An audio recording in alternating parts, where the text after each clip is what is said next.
Hello, everyone. My name is Pedro. I am the Master of Ceremonies of this wonderful and very important conference. And I would like to welcome everyone to this fourth edition of a series to implement the United Nations principles and guidelines on access to legal aid in criminal justice systems, which call on every country to put in place a comprehensive legal aid system that is accessible and effective, has nationwide reach, and is available to all without discrimination. The past three conferences, the first one was held in Johannesburg, South Africa in 2014. The second in Buenos Aires, Argentina, 2016, and the third one in Tbilisi, Georgia, 2018. This fourth edition was supposed to be in person in Rio, so that's a big challenge we have today. That is our first edition virtually, and I would like to say thank you so much for everyone that made this possible in a very important moment that we are facing the COVID-19 and this global issue. Everybody must be together to try to face this big problem. So welcome everyone to this fourth international conference on access to legal aid in criminal justice systems. And please, I'd like to say that the webinar is being recorded and may be shared on social media. Given that there are many of us joining today from around the world, we invite you to use the chat. That's a very important feature that you can write and you can say important things, share your experience. Please, when you do this, introduce yourselves as you write in the chat. We also have question and answer feature. Please submit any question you might have. By default, attendees are on mute to ensure a smooth webinar without background noise or distraction. The organizers may unmute individuals as we bring you into the discussion. We are very excited in this fourth edition, in this fourth version, to offer live interpretation. Today in Arab, Burmese, Dari, English, French, Nepali, Spanish, and Portuguese. Please find the interpretation button at the bottom of Zoom to select your preferred language. You must be using the Zoom desktop to use this feature or the mobile app to access this feature. And because of Zoom technical features, we have to say that Arabic is going to be in the Japanese channel, Burmese in the Chinese channel, Dari in the German channel, and Nepali in the Korean channel. This event is hosted virtually. This is the first edition. So we're so excited to have here more than 75 countries altogether, more than 600 people as attendees, people that work with access to legal aid and criminal justice systems to share their experience. And this important event is held by the Public Defender Office of the State of Rio, together with the International Legal Foundation, the Open Society Justice Initiative, the United Nations Development Program, and the United Nations Office on Drugs and Crime, in collaboration with the government of State of Rio, the National College of General Public Defenders of Brazil, the Public Defender's Office of the Union, the National Association of Public Defenders of Brazil, and Training and Development Departments, SEJUR, and the school, Feizo de Perdi. So we are very, very excited to have today in this opening ceremony and plenary people that work or that worked very much during all their life with this important issue. So this is a great pleasure to have here Mr. Rodrigo Pacheco, Mr. Gay McDougall, Katina Argueta, Jurema Vernac, and Jennifer Smith, and also Elena Abate, that are going to share their great experience on this issue. So I'd like to say thank you so much for everything you've been doing in your life. I know it's an issue of life that you have working on it. So we, as I can say, as human beings, would like to say thank you for your job in this important issue on the legal aid in criminal justice system. So I would like to call Mr. Rodrigo Pacheco, that has been the public defender general of the state of Rio since the beginning of 2019, to start this conference. He's been working and has an experience in the as a public defender in Rio for more than 18 years. And I have to say, as a Brazilian, that Rio is the first state that developed the legal aid in criminal justice, the legal aid in Brazil. So Rio is a very important example for us Brazilian. Mr. Rodrigo Pacheco has worked as Vice General Public before, being now as the General Public Defender, and his law is from the University of State of Rio. So I would like to say thank you so much, Mr. Rodrigo, for everything you have been doing in Brazil.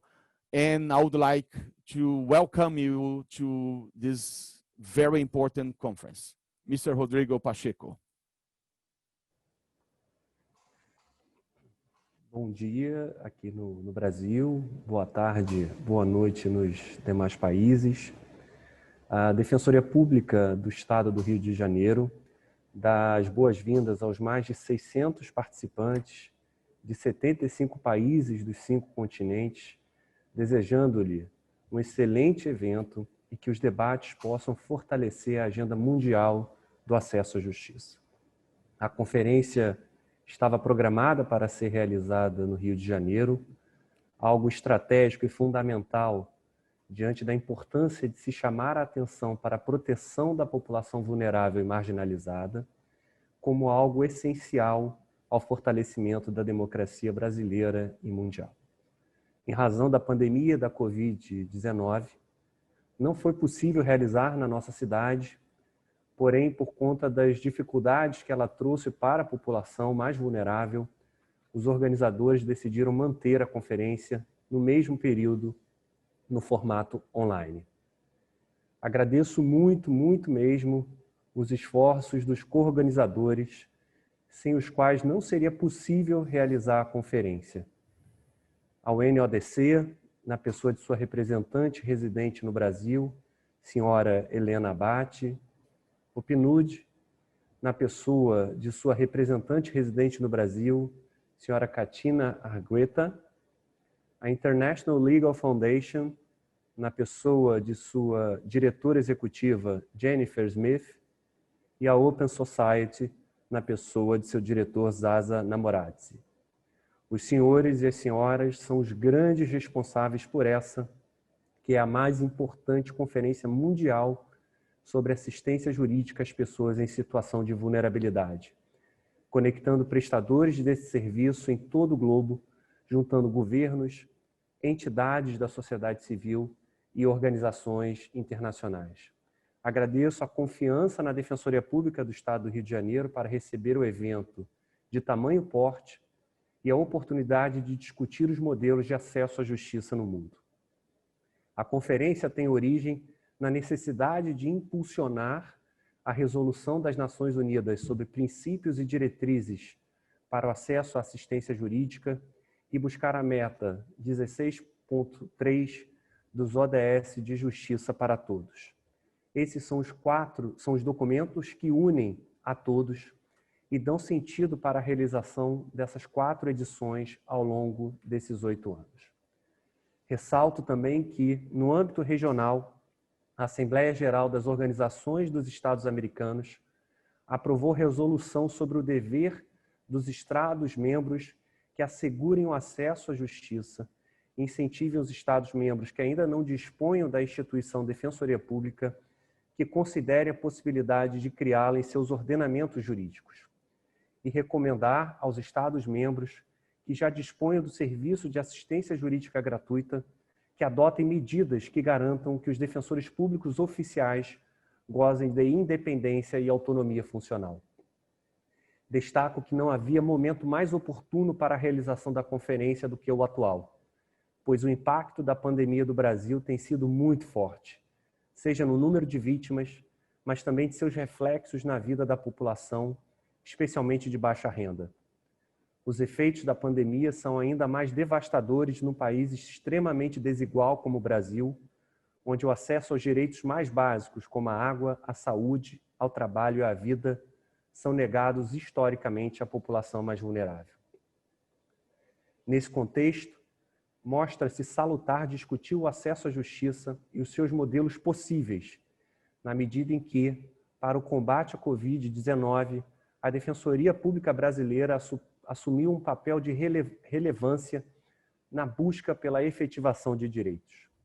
O primeiro desafio foi garantir acesso à justiça remotamente, o que implicou numa rápida transformação digital para atendimento da população e resultou, em pouco mais de 3 meses, em 204.390 atendimentos inteiramente remotos em todo o estado do Rio de Janeiro, em demandas em várias áreas: sistema prisional, moradia, saúde, consumidor e direitos da mulher.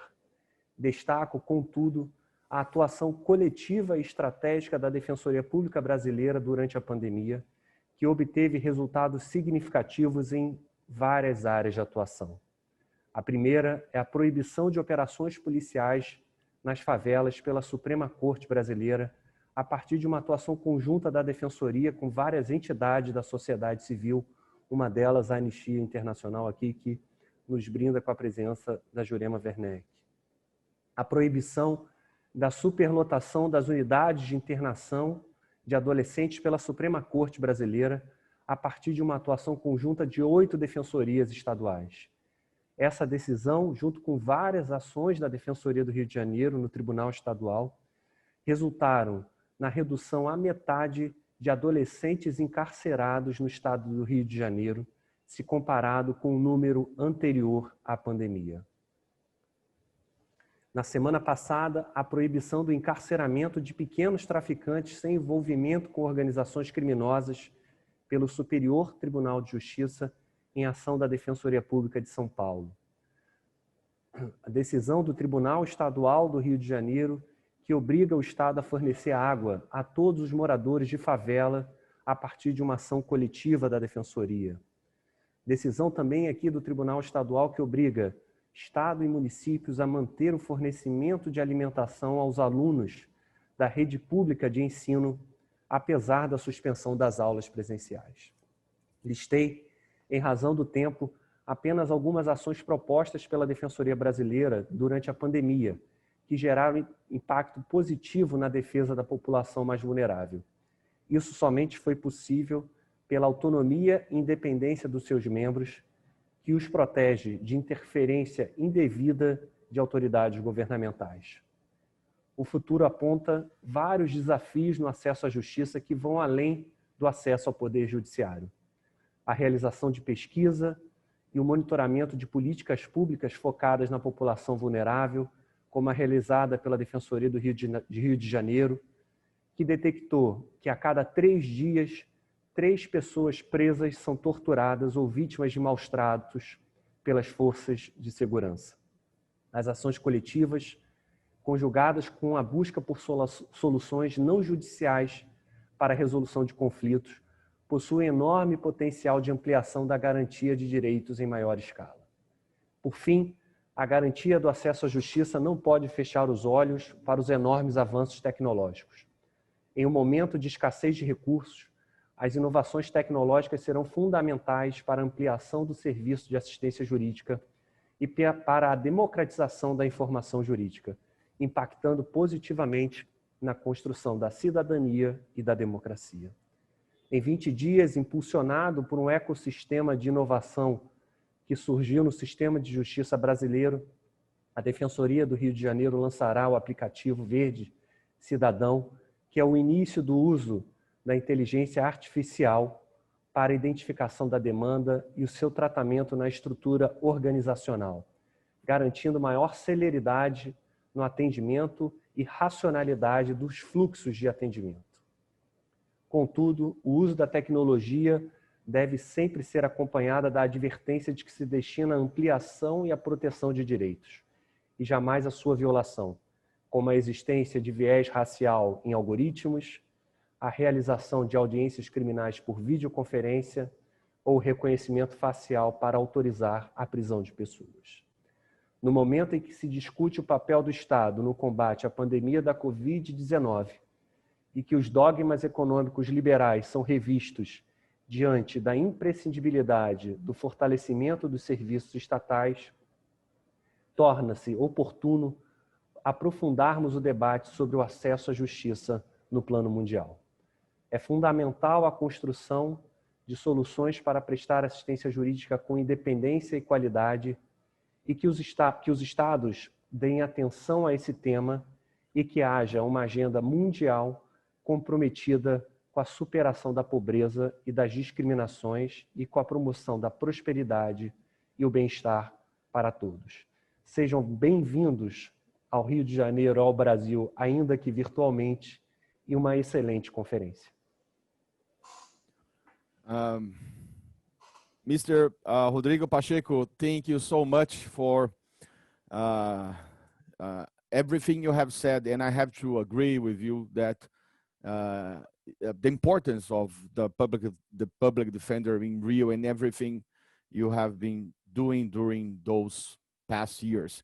That's incredible to know. I didn't know we are going to have an app so that people can use the technology to try to get their rights. So thank you so much for everything you have been doing, and also the public defender in Rio.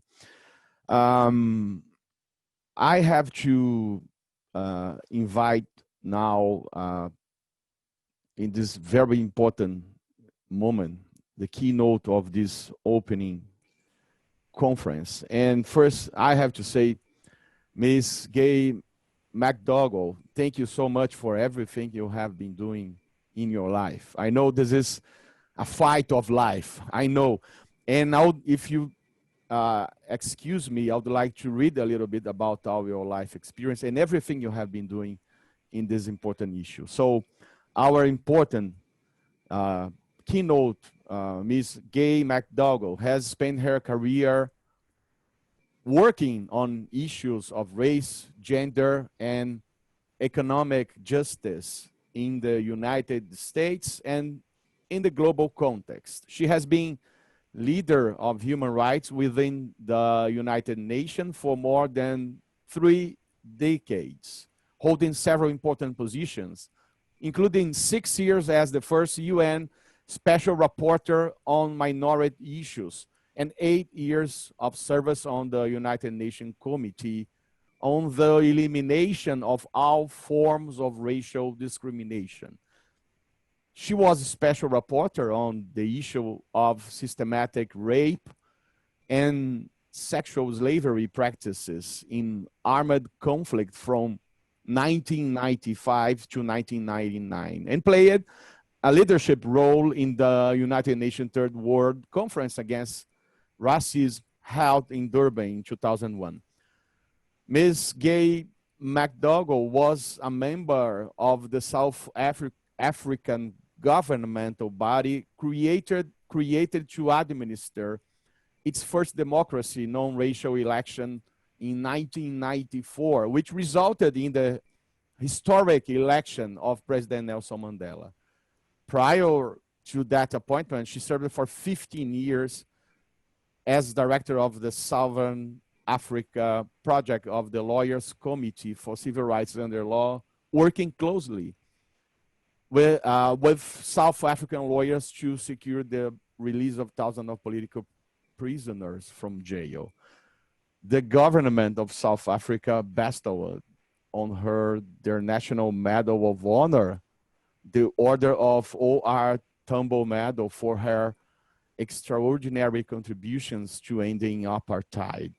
As executive director of Global Rights, she also worked with lawyers and activists in 10 countries around the world.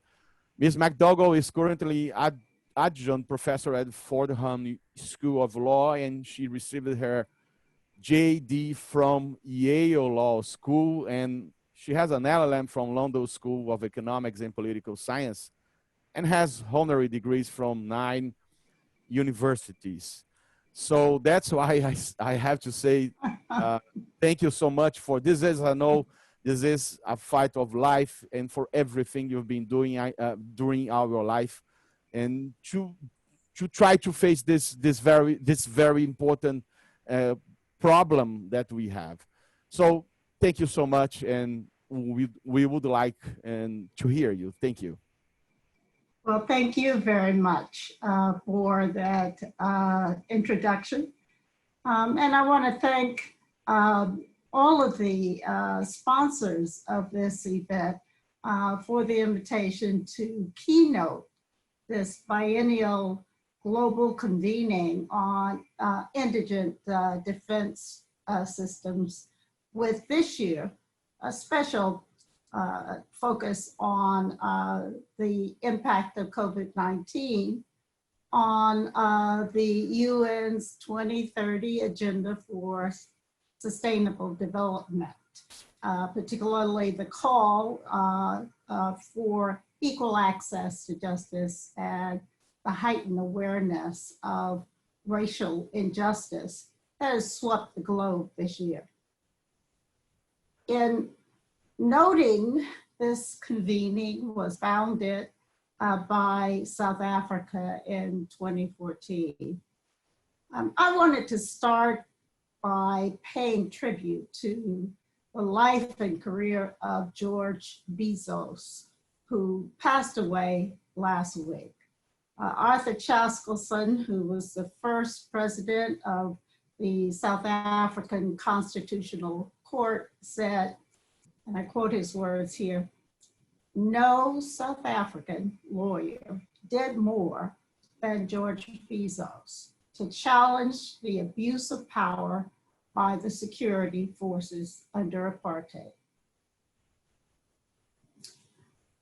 And I also would like to add that I personally am proud to say that throughout the 20 years that I worked with South African lawyers to back them up as they opposed apartheid in the courts, George became a collaborator, a mentor, and a personal friend. Now, over the many years of my career, as you could tell, it's been many years as he read off my my bio. I have been actively involved in setting up or strengthening projects to afford access to justice to communities that have been denied in many countries around the world. In 1993, I was involved in a project that went into Cambodia just shortly after the UN. And my project was an NGO project that took untrained people from the refugee camps and trained them to do defense work. Of course, all of the lawyers in Cambodia had been killed or they went into exile. And these eager lay people, then went into the embryonic court system that existed at that time and gave defense to people who were being charged with a number of different defenses. In Cambodia, in Namibia, we gave support to the first legal assistance center that was started there while that country was still under South African occupation. In Bosnia, at the close of that conflict, I was involved in a project to assist women to defend their rights and to engage with CEDAW and other UN mechanisms that were important to raise issues about what was happening to women in Bosnia. And my NGO also ran similar projects in Burundi and Democratic Republic of Congo and Nigeria and a number of other places. But in every country where I worked, I learned new and important lessons about how transformative it can be when people and communities feel they can call on lawyers and the law to stand behind them. But nowhere were the lessons I learned more profound than those I learned in South Africa, in Brazil, and my own country, the United States. All three countries share still unresolved histories of conquest, slavery, and colonialism. And then in South Africa came apartheid, and in the US came what we call Jim Crow segregation, and in Brazil came the myth of racial equality. But the abuses suffered by the Black communities in these countries have not just been historical. Yes, today's disparities between Blacks and whites are in large part legacies of those historical injustices. But acts of racial discrimination are repeatedly committed against communities that are disabled by historical injustices. All three countries have present-day realities of structural racism. Present-day realities that relegate most Black and brown people to the bottom of the labor ladders, to inadequate healthcare, to substandard quality education, to inadequate housing,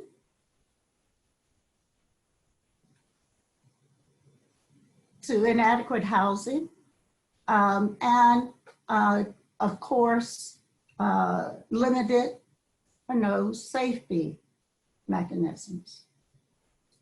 Now, South Africa has taken steps under a new constitution, a progressive constitution, to change the lived realities for the majority of Black population.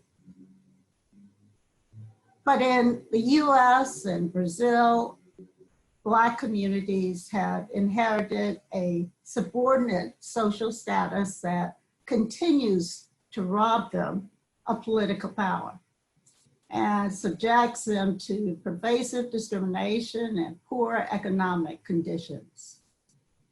Globally, people of African descent, and unfortunately many others, have had to live with the truths of systemic racism and marginalization, and the associated pain, often without meaningful recourse as they navigate their daily lives. And to date, efforts to address the problems faced by racialized communities who are imprisoned by intergenerational poverty, violence, powerlessness, and despair have been unsuccessful.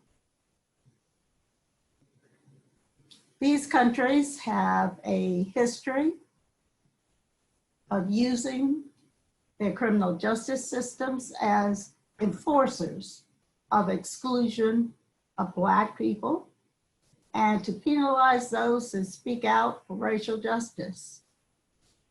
The US has the highest number of incarcerated people in the world, by far the highest number.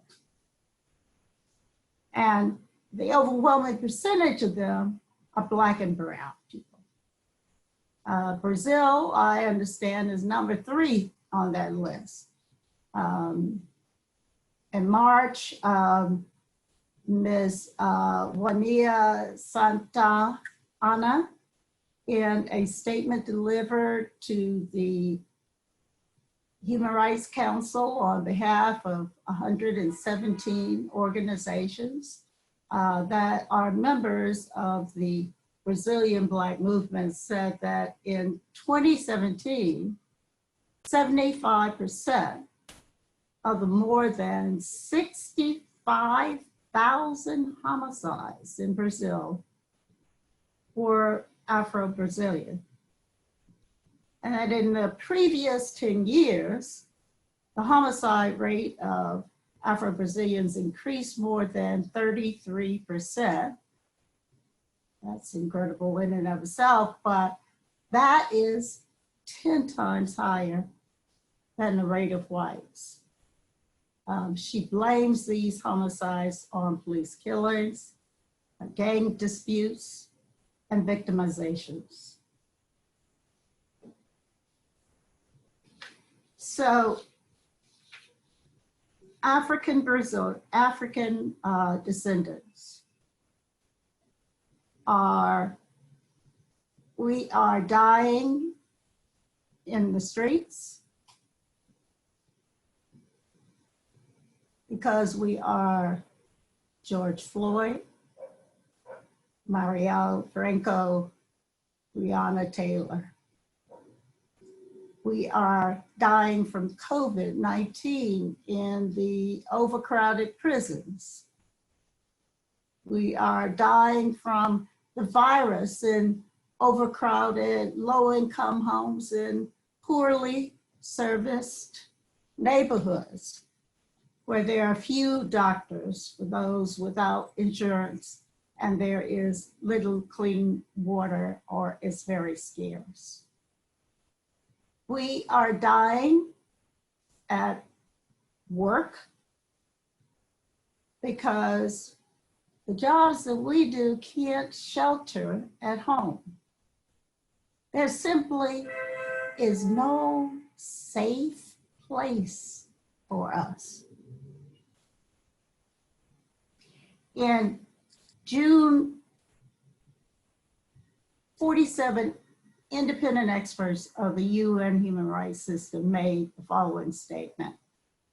The recent killing of George Floyd has shocked many in the world, but it is the lived reality of Black people across the United States. The uprising nationally is a protest against systemic racism that produces state-sponsored racial violence and licenses impunity for this violence. The uprising also reflects public frustration and protest against the many other glaring manifestations of systemic racism that have been impossible to ignore in the past few months, including the racially disparate death rate and socioeconomic impact of COVID-19, the pandemic, and the disparate discriminatory enforcement of pandemic-related restrictions by the police.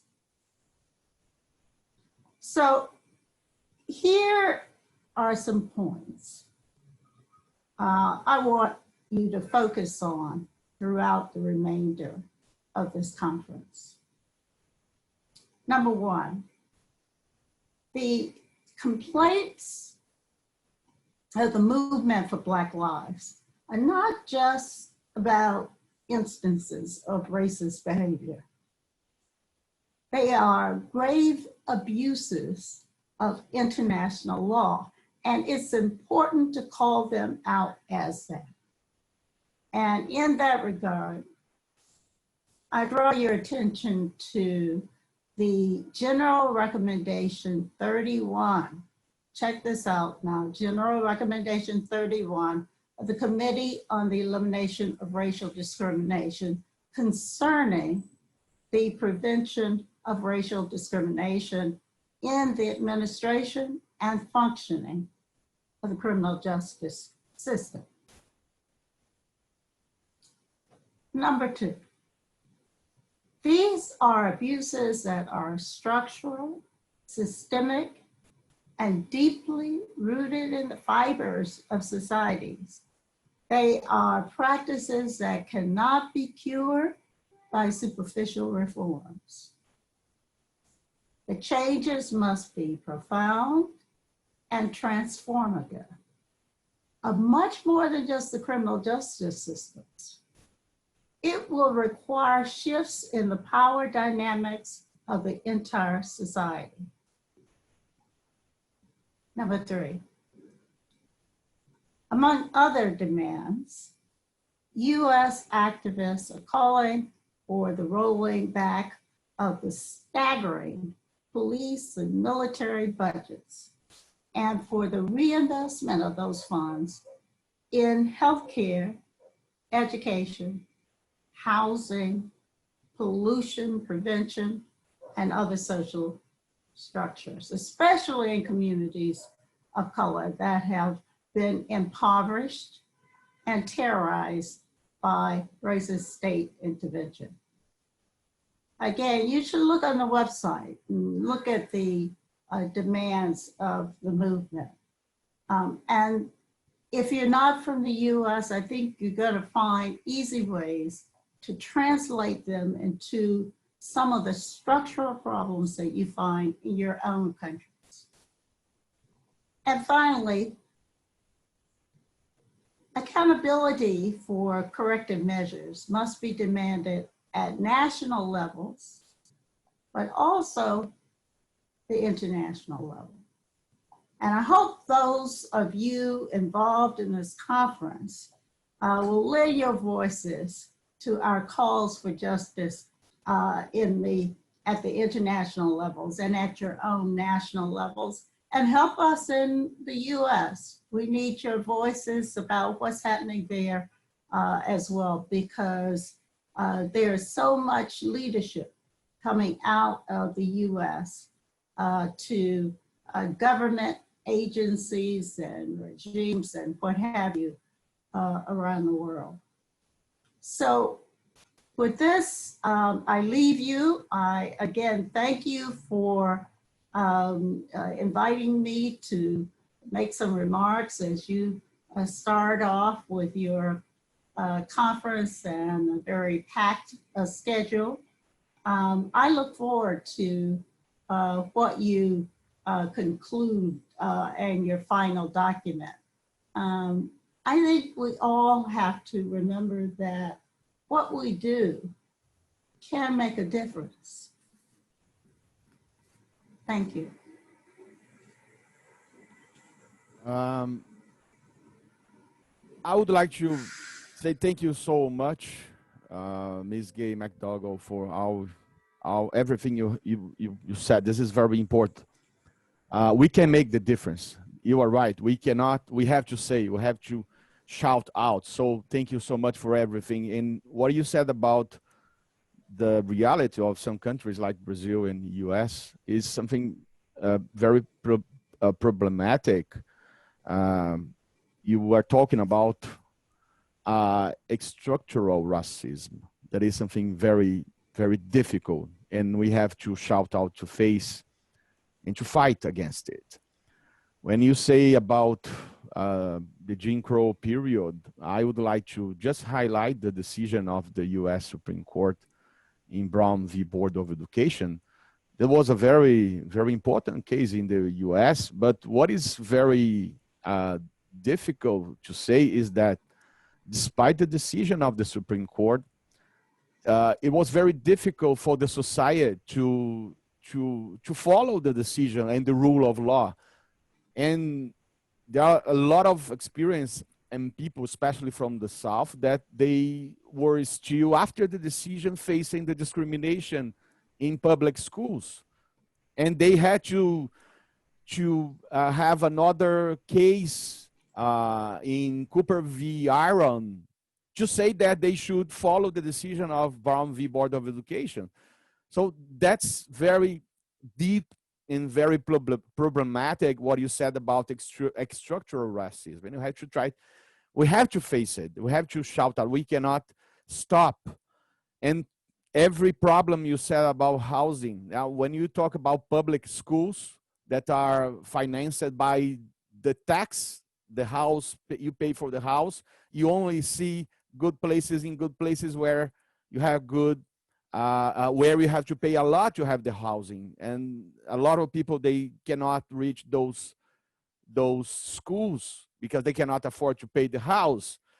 They develop some program, but that's not enough. We have to change it. So I would like to say thank you so much for pointing out all those things. And I would also like to hear and see what are our recommendations. But those are something very, very important you highlighted, and not new. It's been from a whole generation. We have to change it. So thank you so much for all your fight. And I know, and I'm sure we have here more than 300 people alive from 75 countries, and I am sure we are all in this together, and we are gonna face it. Thank you so much.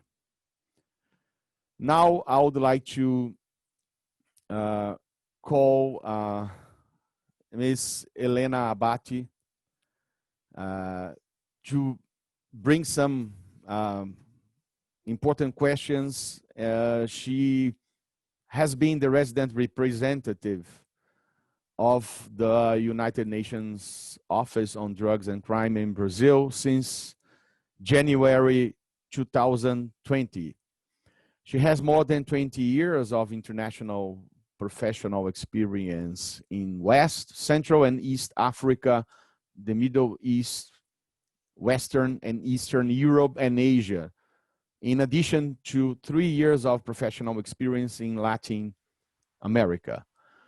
Abate has worked for the United Nations Office on Drug and Crime since June 2014, and she served as a senior rule of law advisor in the United Nations Office on Drug and Crime Regional Office for West and Central Africa in Senegal.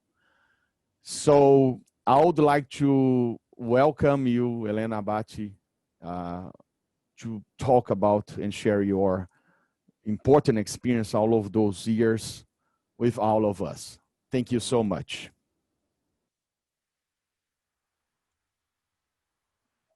Prezados senhores, prezadas senhoras, bom dia, boa tarde. Como diretora do Escritório das Nações Unidas sobre Droga e Crime, ONDC, no Brasil, para mim é uma honra poder estar presente aqui nesta 4ª Conferência Internacional sobre acesso à assistência jurídica em sistema de justiça criminal. Gostaria de agradecer à Defensoria Pública do Estado do Rio de Janeiro por acolher de forma tão generosa esta conferência. É uma satisfação podermos co-organizá-la uma vez mais, juntamente com o Programa das Nações Unidas para o Desenvolvimento, PNUD, a International Legal Foundation a Open Society Justice Initiative e em colaboração com o governo do estado do Rio de Janeiro, o Colégio Nacional de Defensores Públicos Gerais do Brasil, a Defensoria Pública da União e a Associação Nacional de Defensores Públicos do Brasil.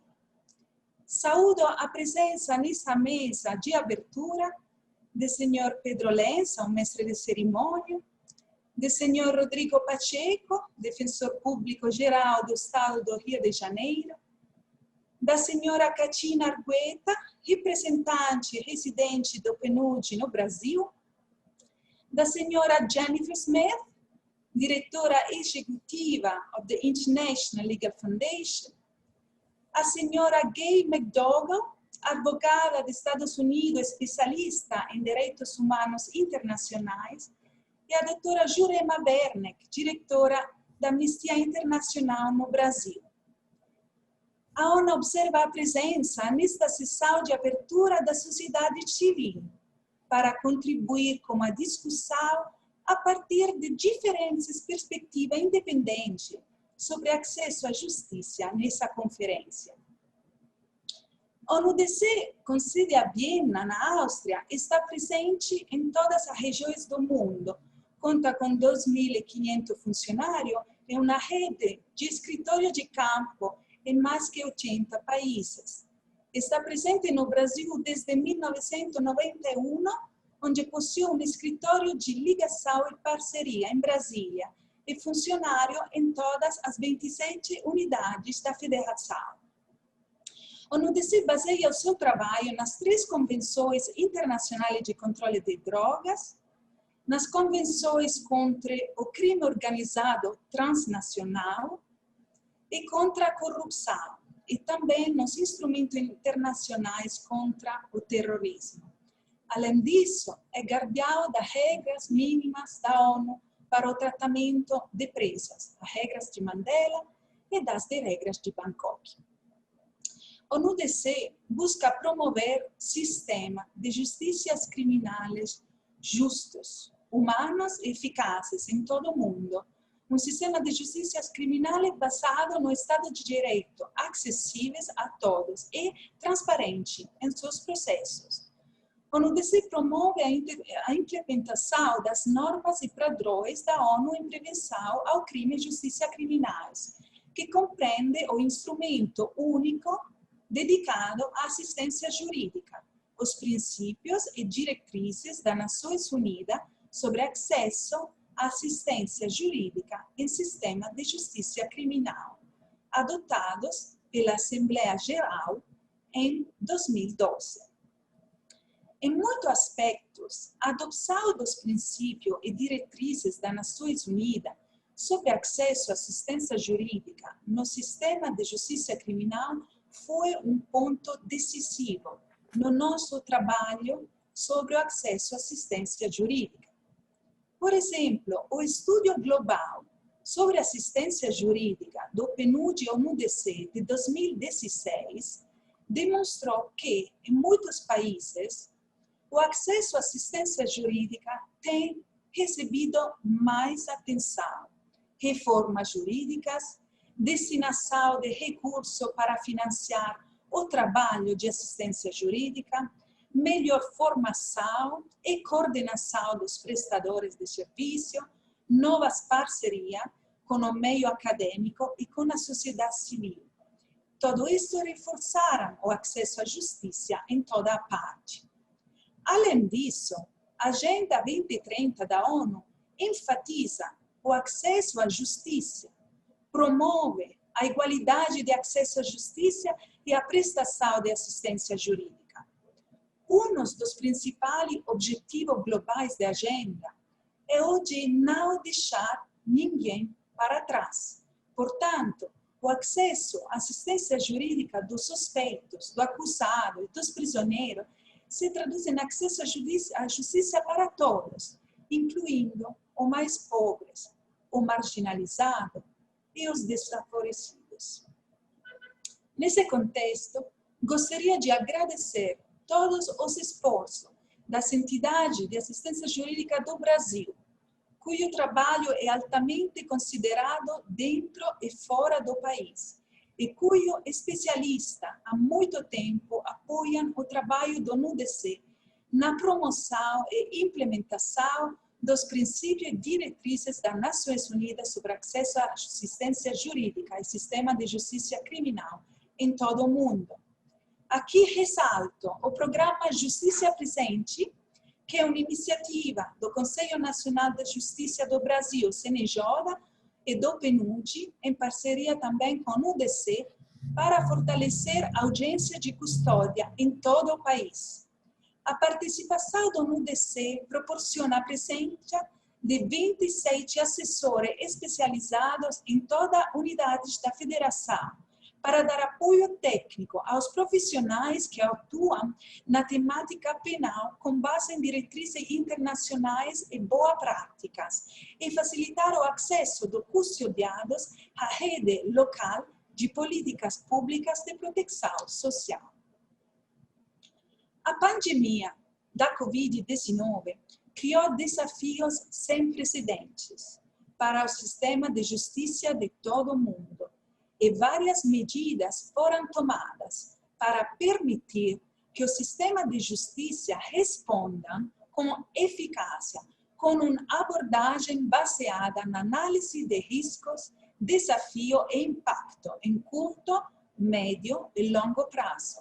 Várias boas práticas foram identificadas, por exemplo, assegurar acesso igualitário a serviços de justiça justos e eficazes, adotar estratégia para reduzir o risco da Covid-19 no centro de detenção, fornecer assistência jurídica para acesso a serviço básico de proteção social, assegurar atenção e tratamento eficazes para vítima e sobrevivente de violência, incluindo a violência de gênero, que registrou um aumento devido a bloqueio durante a pandemia, adotar acesso remoto à informação jurídica, como mencionou o senhor Rodrigo na sua apresentação, enfim, adotar medida de emergência baseada no Estado de Direito e no respeito do princípio diretrizes das Nações Unidas sobre acesso à assistência jurídica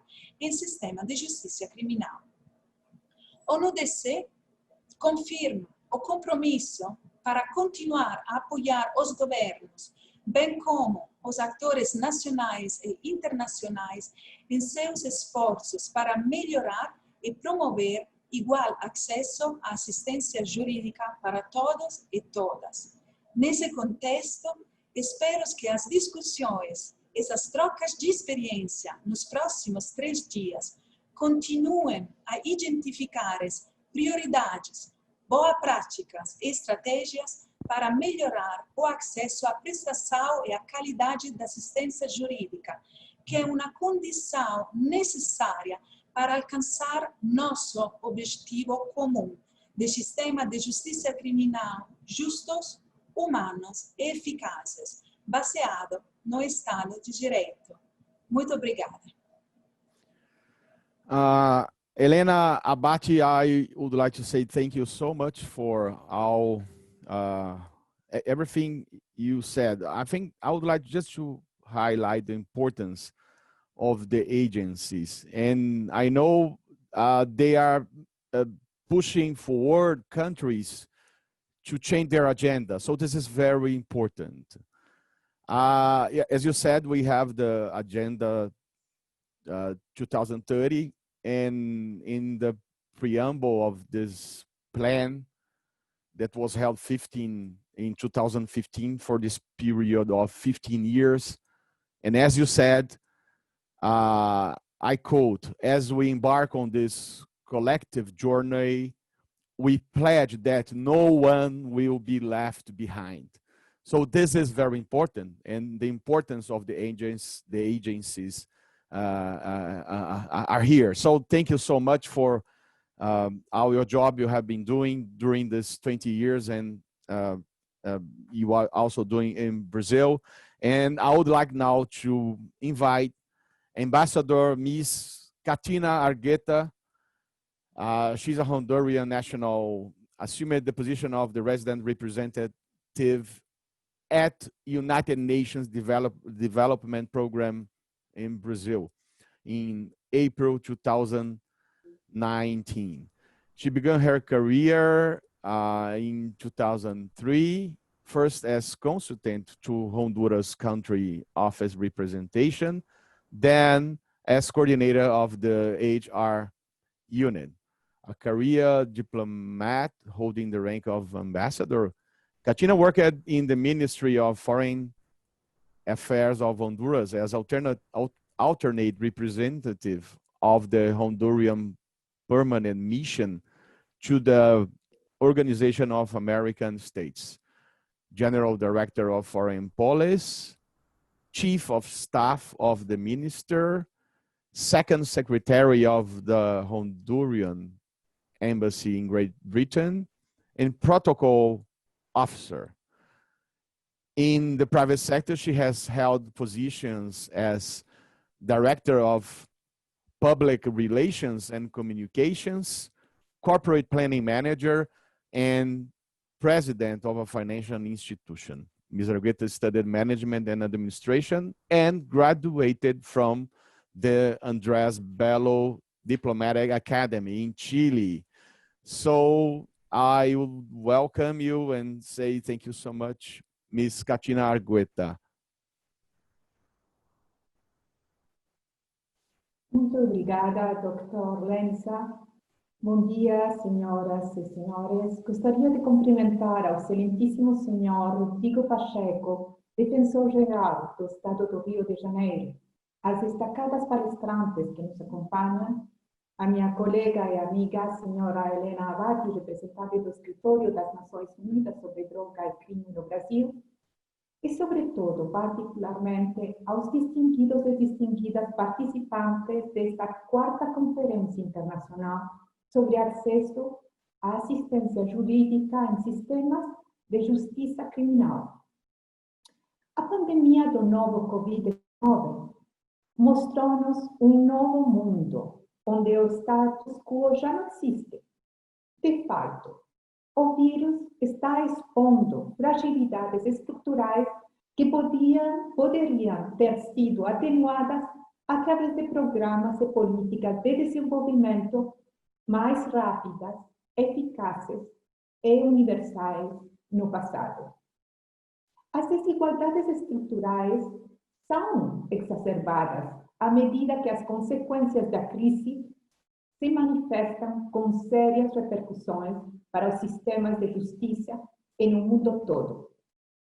Os tribunais estão se fechando, reduzindo ou ajustando suas operações, afetando os serviços de acesso à justiça, especialmente para grupos vulneráveis. Em primeiro lugar, os grupos que enfrentaram obstáculos no passado agora enfrentam desafios ainda maiores. Para as pessoas no sistema prisional, ademais dos riscos para a saúde, há muitas questões relacionadas com a prisão prolongada ou a prisão devido às audiências adiadas. A discriminação racial se ha agravado em um contexto da pandemia.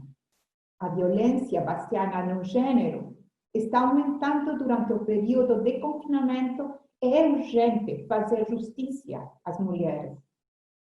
Em segundo lugar, o papel de supervisão do Poder Judiciário é fundamental para garantir que as normas internacionais em matéria de direitos humanos sejam respeitadas em situações de emergência.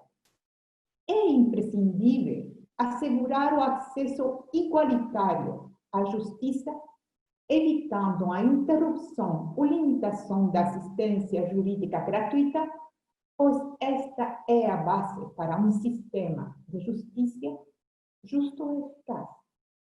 Em terceiro lugar, a crise, como já se disse, oferece uma oportunidade para inovar. Pode-se entregar justiça e abraçar a transformação digital, À medida que o sistema de justiça implementa planos de contingência de negócio, inclusive para o funcionamento remoto, pode-se aprender com isso e identificar o que reter no futuro, para melhor permitir o acesso à justiça por meio da tecnologia, enquanto se aproveita a oportunidade para modernizar os serviços de assistência jurídica. Um esforço consistente deve ser feito para assegurar que ninguém esteja sendo deixado para trás pelas brechas de acesso digital. A Covid-19 expôs desigualdades gritantes.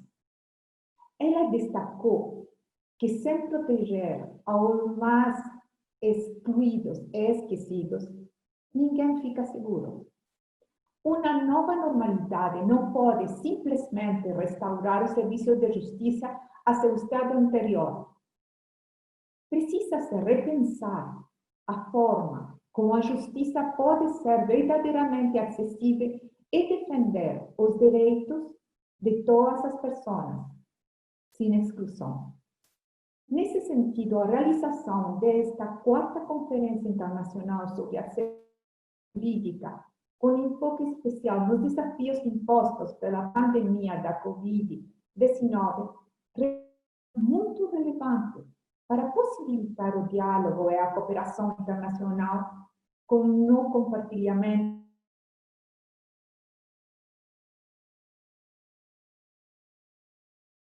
embora tenhamos falado frequentemente sobre o potencial transformador da Agenda 2030.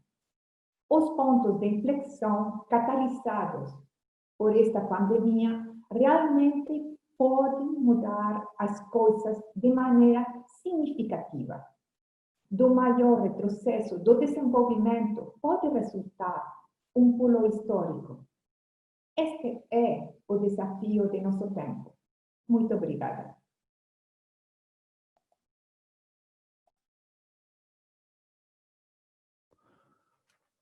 Ms. Katina Argueta, I would like to say thank you so much for all your highlights. And I have to agree with you that we have a big challenge, that is to keep up the access to justice. I remember a quote that said that in the past, access to justice is like the Ritz Hotel that is open to everyone. So this is something you are saying that is very important. We have to have an effective access to justice. And I agree that the use of technology, the remote functioning, is very, very important, so that we can, in a global way, we can try to reach the goals of the Agenda 2030. So thank you so much for all your thoughts that you brought here. And now I would like to invite Ms. Jurema Werneck. She is the Brazilian director for Amnesty International in Brazil. She's a Black feminist, physician, author, and doctor in communication and culture from the Federal University of Rio de Janeiro. She's also a board member of the Global Fund for Women and member of the Brazil Human Rights Fund Council. So, Jurema, thank you so much. That's now with you. Thank you. Muito obrigada. Aproveito inicialmente para agradecer a honra, o privilégio de participar desta conferência, estar aqui ao lado de pessoas muito importantes, pessoas que têm contribuído muito para que a população do Brasil e do mundo consiga fazer valer o seu direito. Eu estou muito honrada, eu envio uma saudação especial ao Rodrigo Pacheco, e em nome dele saúdo todo mundo que atua na defesa, na linha de frente da defesa dos direitos das pessoas. Mando também, mais uma vez, uma saudação a Gay McDougall, que tem sido um exemplo fundamental de engajamento, né, de luta, de como fazer para que a lei alcance a todos, como fazer para que o direito alcance a todos. Então, eu queria dizer que é um grande privilégio estar aqui. Eu fico muito contente que essa conferência não foi adiada nem cancelada, e fico muito contente do Rio de Janeiro poder sediar essa conferência. Eu começo destacando, né, que a pandemia da Covid-19 atinge o Brasil de forma dramática.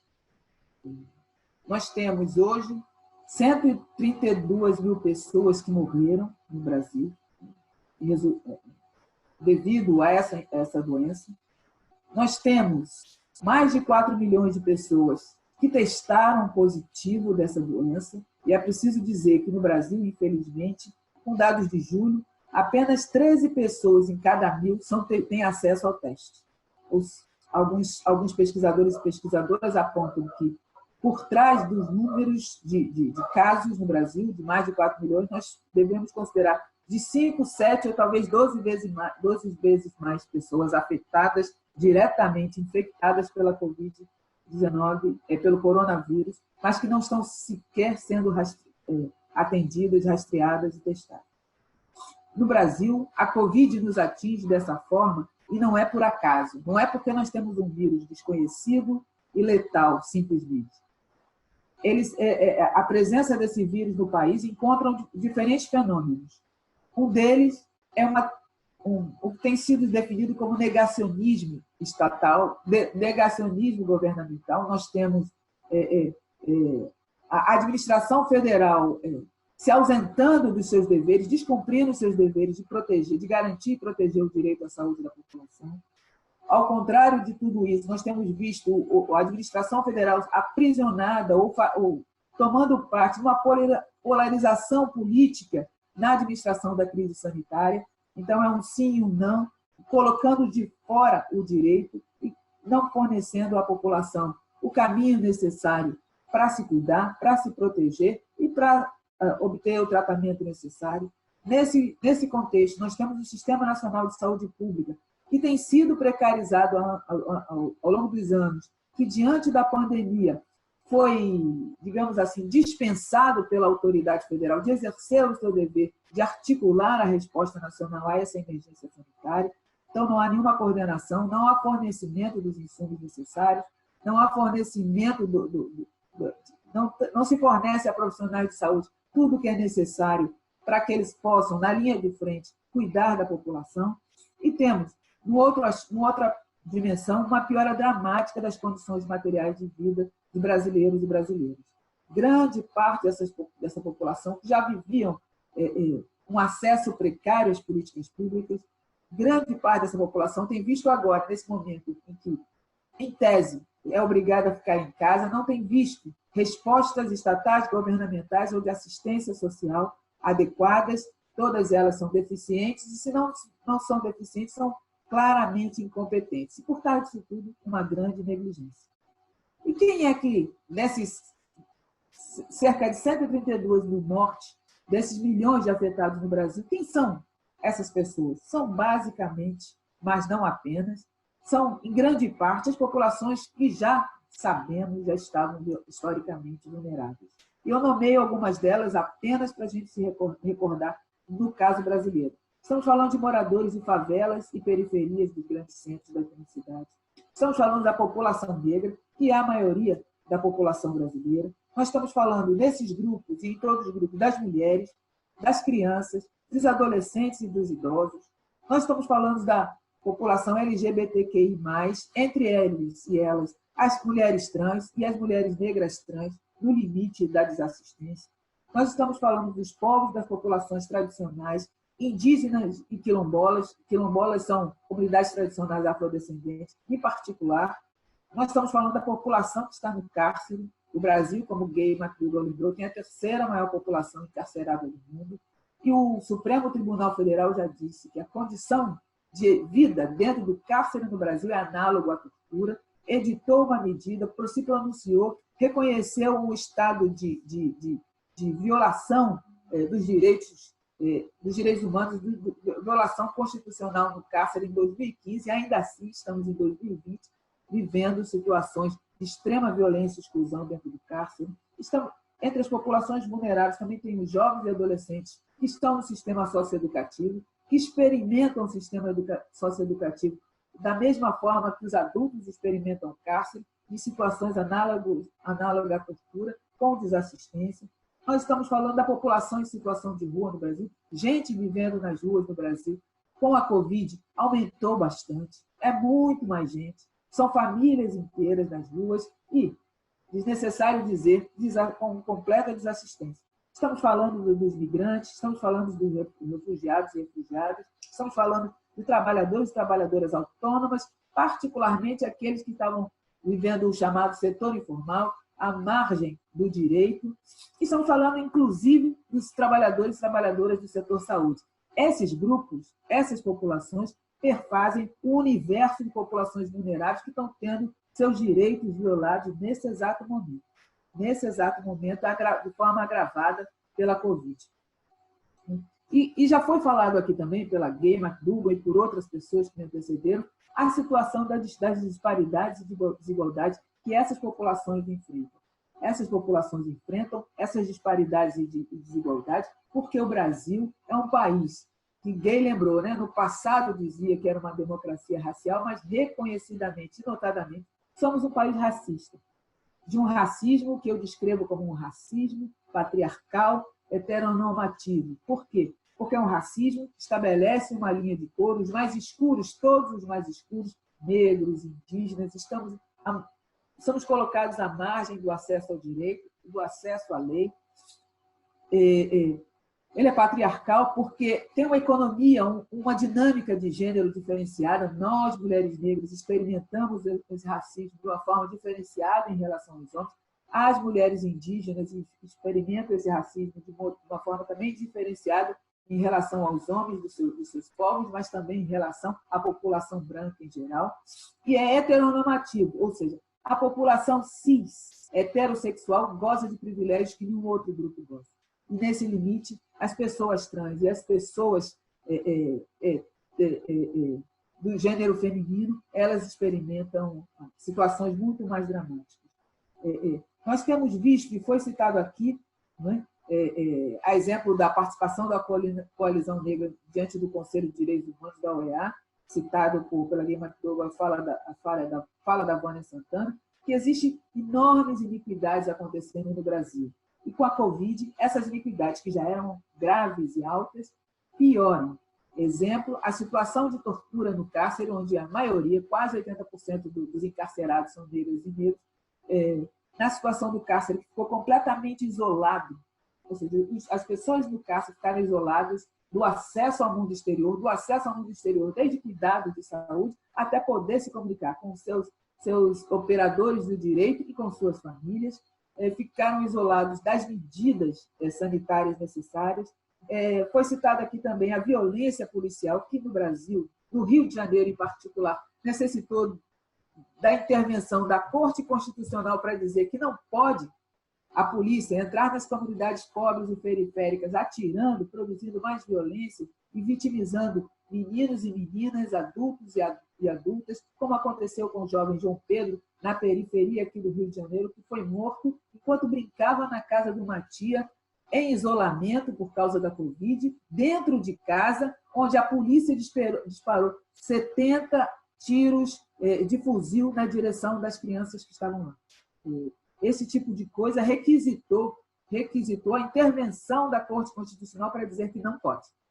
Isso dá medida do grau de violação do direito, do grau de falta de acesso ao direito e à justiça que essas populações experimentam. Muita gente tem acompanhado no mundo que os ecossistemas do Brasil estão queimando por ação deliberada de pessoas com a leniência das autoridades governamentais, e debaixo do fogo tem pessoas, populações e povos que estão sofrendo violações. E isso significa uma situação mais dramática, porque esses povos não podem sair de onde estão por conta da Covid. É muito arriscado. Invasores invadem territórios, levando o coronavírus, o fogo e a violação dos direitos. Nós temos visto que a exclusão digital não é uma inovação, não é uma novidade trazida pela Covid, mas ela tem se demonstrado bastante dramática, uma vez que não se tem acesso à educação, não se tem acesso à saúde, não se tem acesso, inclusive, à justiça, uma vez que a transição digital encontra uma população que não tem acesso. A transição digital requerida pela Covid encontra uma população que não tem acesso. Audiências de custódia têm sido reivindicadas para acontecer em meio digital, mas anos atrás, uma organização de direitos humanos do Brasil, a Conectas, demonstrou que já nas audiências de custódia presenciais, a violação dos direitos humanos, a tortura explícita de determinadas pessoas presas, geralmente negras, essa tortura tem sido negligenciada na situação presencial. Como será que acontece isso no digital? Não é? Se não está se vendo, ou se a pessoa está fazendo, né? Se o sujeito do direito está cercado, muitas vezes, daqueles que cometem a violação do direito. Como é que vai acontecer isso? Ou seja, eu estou citando aqui uma série de desafios, e a gente pode imaginar, a situação das mulheres já foi citada aqui, ou seja, existem muitas violações que estão sendo agravadas pela situação que a Covid expõe, mas não são inauguradas por ela. Então, a gente tem que pensar, como é que a gente vai sair disso? Como é que sai disso? É verdade que... Desculpa, que aqui eu botei o alarme, e agora o alarme está me atrapalhando aqui. É verdade que, que existe muita coisa... Socorro.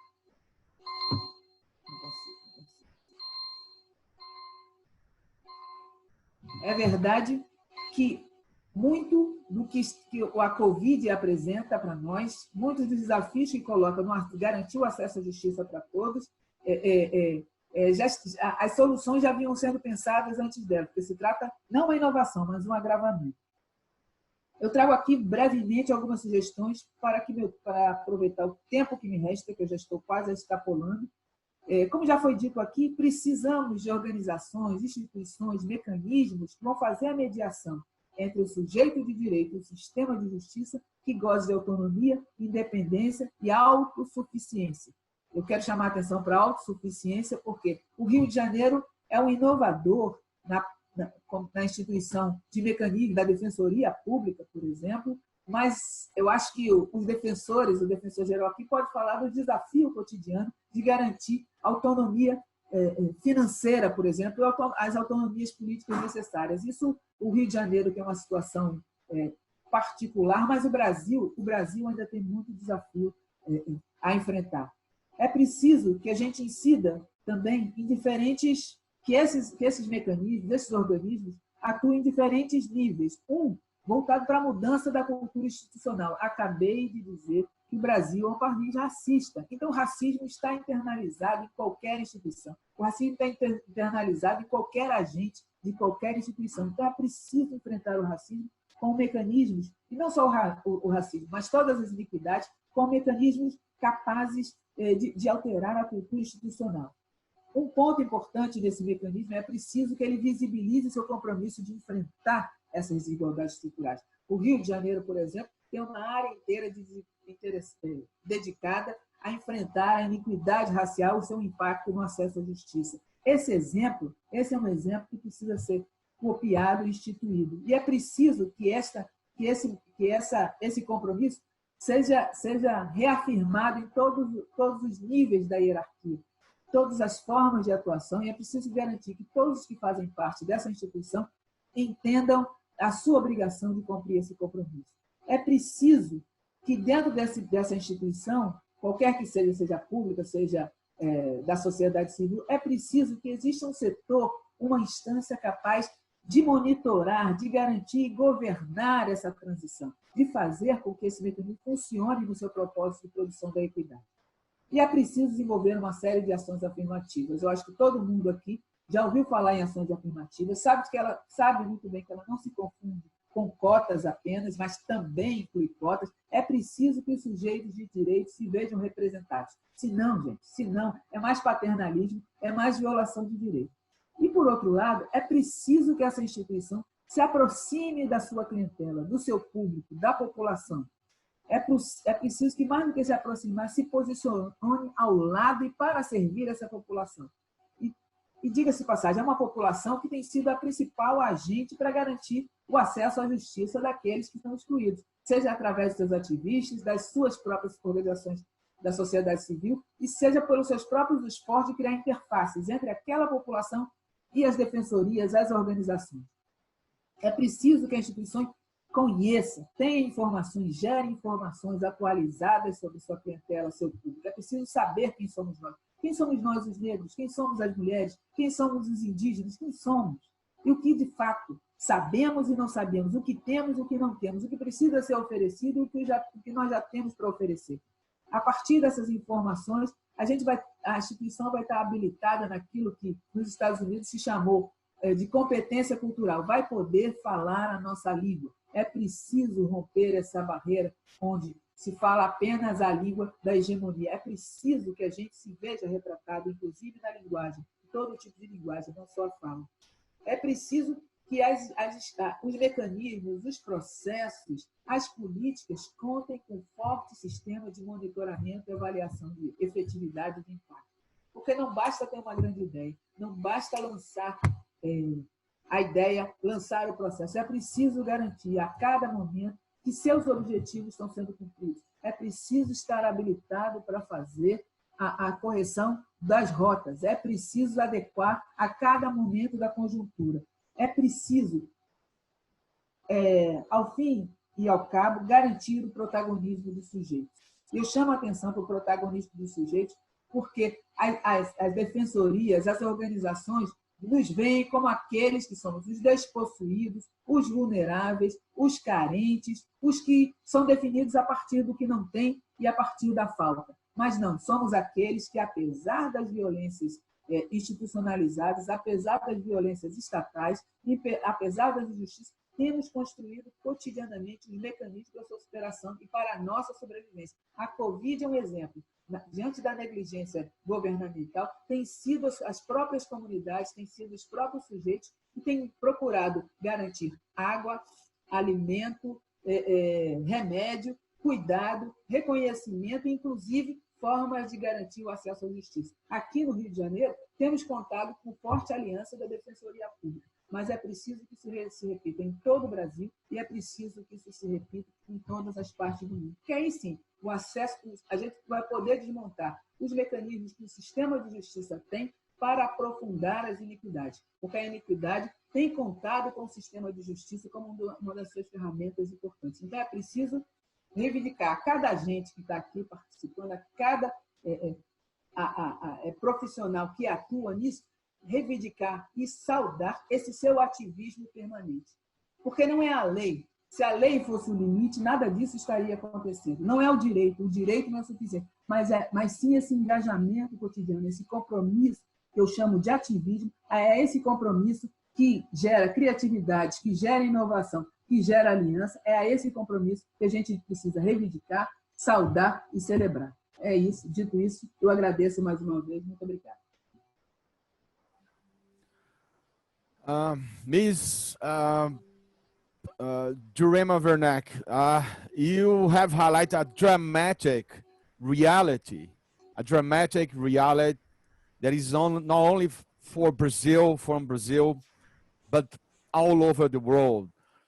And those serious challenges that we have, you talked about the population, the vulnerable population, talk about favelas in Brazil, the Black women, children. So this is a big challenge we have to face. And as you said, we have mechanisms to overcome those situations.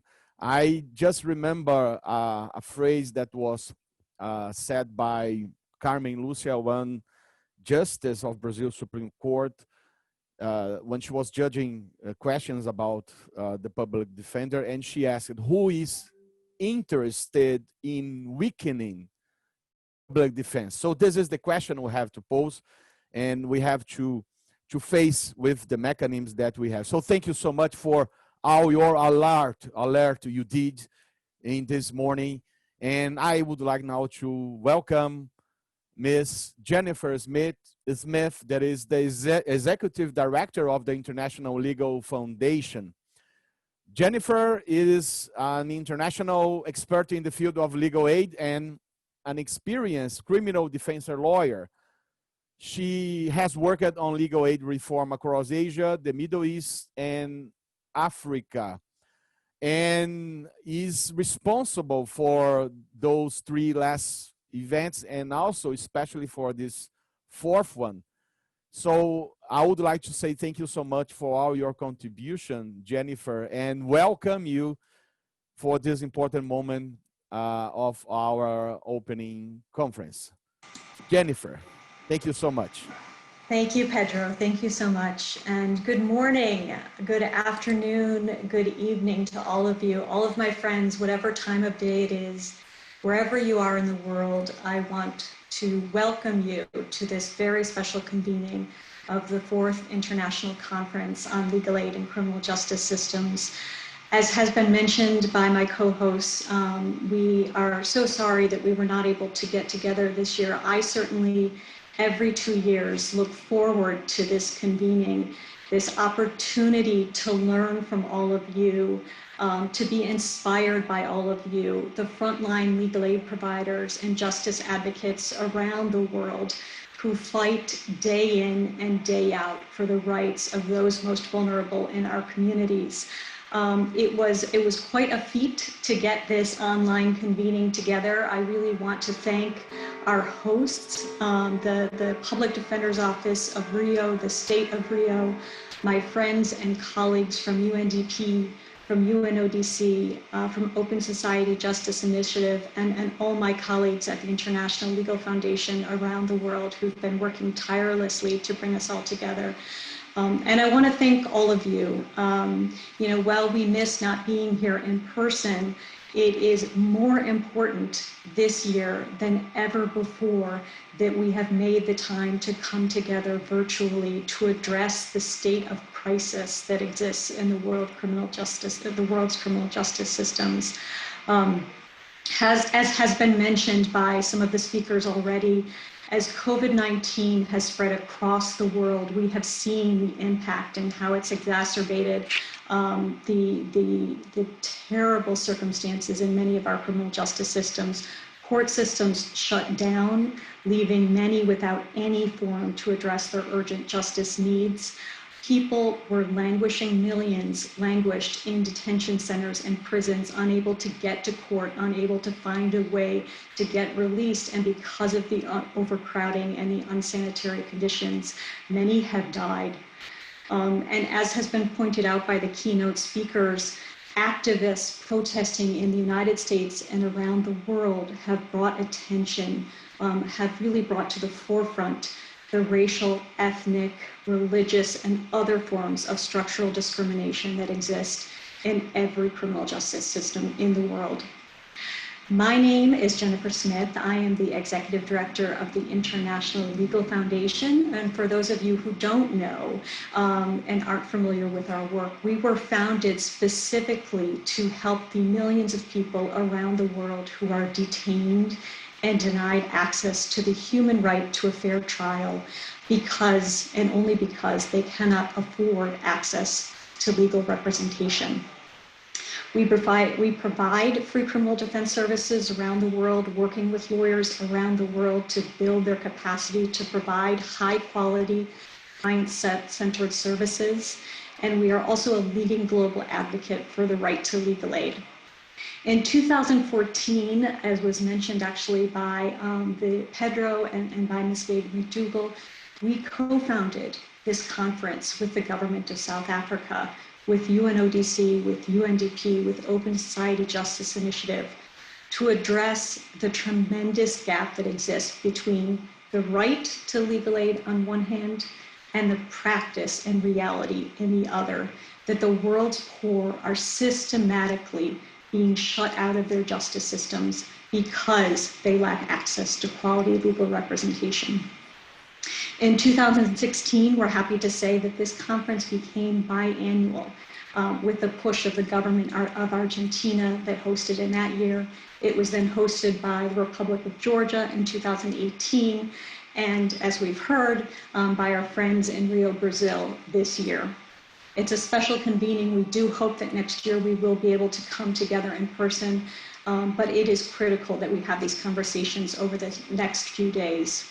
Our goal in creating this forum was so that we could identify common challenges, best practices, and innovations. But what this conference has become is so much more. It has allowed us to create a global community, a network of legal aid providers around the world who are committed to work together to challenge and right injustice wherever we see it. Over the next 3 days, as we've heard, we have over 600 participants registered to attend this conference from over 75 countries. And we're going to hear from legal aid providers, from experts, from justice stakeholders about the challenges that we're all facing, but more than that, about the strategies and about the solutions that they're trying to put in place. Strategies for getting people released from detention, what's working, strategies for challenging court closures, what's working. And we're going to learn about innovative solutions for reaching those most vulnerable during these critical times. And then on Thursday, we're going to have a discussion on which both of our keynote speakers have touched. We're going to hear from advocates and experts, legal aid providers, and activists about how they're fighting not only racial injustice, but ethnic injustice, religious discrimination based on religion, discrimination based on gender, all of the various ways in which we know our criminal justice systems are routinely discriminating and marginalizing certain populations. We know that around the world, those of us who are frontline defenders, that that certain populations are being disproportionately arrested, prosecuted, detained, and sentenced. And this is what we're going to confront. This is what we're going to be honest about on Thursday. And we're going to talk about what's happening to change the culture in police departments, in prosecution offices, and in courts, and even the bias and inequity that exists among legal aid providers. These are extraordinarily hard times, and it's hard sometimes not to feel discouraged by all the challenges. But there's reason for hope, and we draw inspiration from all of you, those who have continued to fight on the front lines, those legal aid providers and justice advocates who continue to fight on the front lines during this pandemic. You fought for justice for your clients at great personal risk to your own health and safety. You truly are heroes. And we draw hope and inspiration from the fact that there are governments around the world, there are justice systems around the world that are making change. And as we're going to learn from the conversations this week, it's really critical to think forward. As advocates, we can't let things go back to normal when we move past this period. We have an opportunity to reimagine the way that people are being prosecuted, to reimagine the way that laws are being used to criminalize what should be non-criminal behavior, to reimagine the way that people are being detained routinely for even nonviolent petty offenses, to make sure that court systems are more responsive to our communities, and to have honest conversations about the ways that citizens around the world, that vulnerable populations are being excluded and discriminated against. So I want to talk a little bit about this way forward. We're going to hear these great, inspiring presentations. But as always with this conferences, we want to do the hard work to think about what change can come out of this conference. We want to harness our collective power and this opportunity for change. And we ask each of you over the course of this week to help us to do that.